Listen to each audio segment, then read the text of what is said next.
Assalamualaikum warahmatullahi wabarakatuh.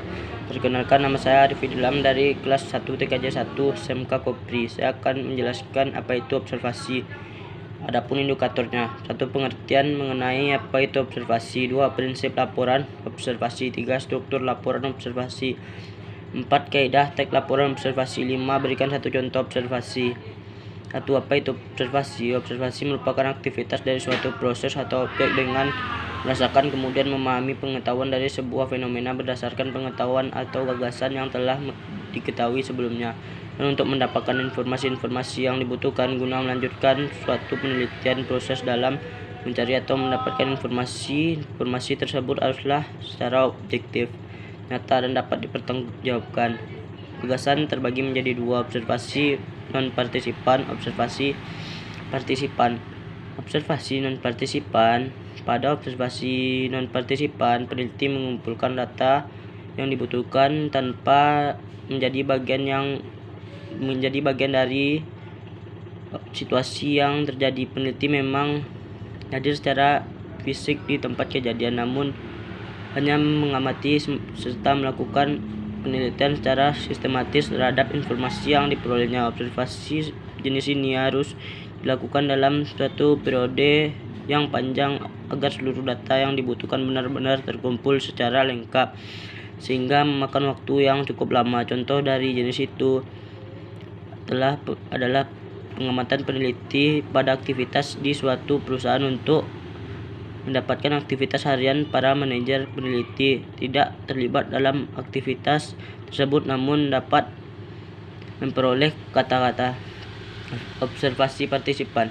Peneliti juga dapat mengambil peran dalam situasi yang berlangsung. Pada jenis ini, peneliti menjadi salah satu orang yang melakukan aktivitas yang diteliti. Dengan demikian, peneliti mendapatkan pengalaman secara langsung dari aktivitas tersebut, sehingga informasi yang diperoleh menjadi lebih mendalam. Contohnya, seorang peneliti ikut tinggal bersama suatu suku tertentu untuk mengetahui bagaimana adat dan kebiasaan suku tersebut dalam menjalani kehidupan sehari-hari. Prinsip laporan observasi. 1. Menyajikan informasi sebagaimana adanya sesuai hasil pengamatan. 2. Menyajikan informasi berupa kata, bukan pendapat pribadi. 3. Menyajikan informasi dengan tujuan menyajikan pengetahuan. 4. Menggunakan gaya bahasa yang tidak bermaksud menyinggung perasaan pembaca. 5. Menyajikan laporan secara objektif tanpa melibatkan perasaan penulis. 6. Menggunakan gaya bahasa denotasi atau kata-kata yang bermakna lugas. 3. Struktur observasi. Terdapat 3 struktur utama yang membangun teks sehingga menjadi suatu kesatuan. Struktur teksnya yaitu: 1. Pernyataan umum. 2. Deskripsi bagian. 3. Simpulan. 1. Menggunakan frasa nomina diikuti penjenis dan deskripsi. Kata pertama adalah nomina, kata kedua adalah pendeskripsi, misalnya ayam, jantan, bunga mawar, dan lain-lain. 2. Menggunakan verba relasional seperti ialah, merupakan, adalah, yaitu, digolongkan, termasuk, meliputi, terdiri atas, atau disebut. Menggunakan verba aktif dalam untuk menjelaskan perilaku seperti tertentu: membuat, hidup, makan, tidur, dan lain-lain. 4. Kaidah teks laporan observasi.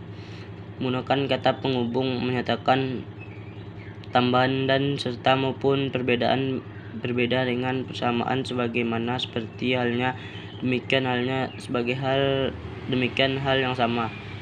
D. Pertentangan, sedangkan, tetapi, namun, melainkan, meskipun, sementang, itu, padahal. Pilihan atau 5. Paragraf memiliki kalimat utama untuk menyusun informasi utama, diikuti dengan rincian aspek yang dilaporkan dalam beberapa paragraf. Menggunakan kata keilmuan atau istilah sesuai topik, misalnya herbivora, habitat, polusi dan lain. Observasi buah kurma. Palma buahnya dapat dimakan walaupun tempat asalnya tidak diketahui karena sejak lama dibudidayakan. Kemungkinan tanaman ini berasal dari tanah sekitar.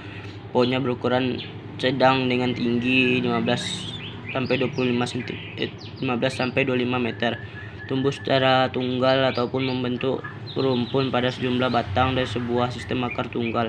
Daunnya memiliki panjang 3 sampai 5 meter dengan duri pada tangkai. Daun menyirip dan mempunyai sekitar 150 pucuk. Daun mudanya berukuran dengan panjang 30 cm dan lebar 2 cm.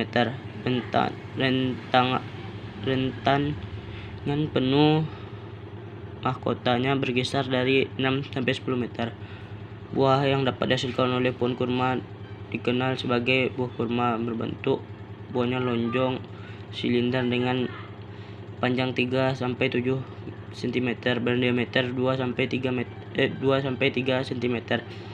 Dan ketika masih muda warnanya masih merah cerah ke kuning terang.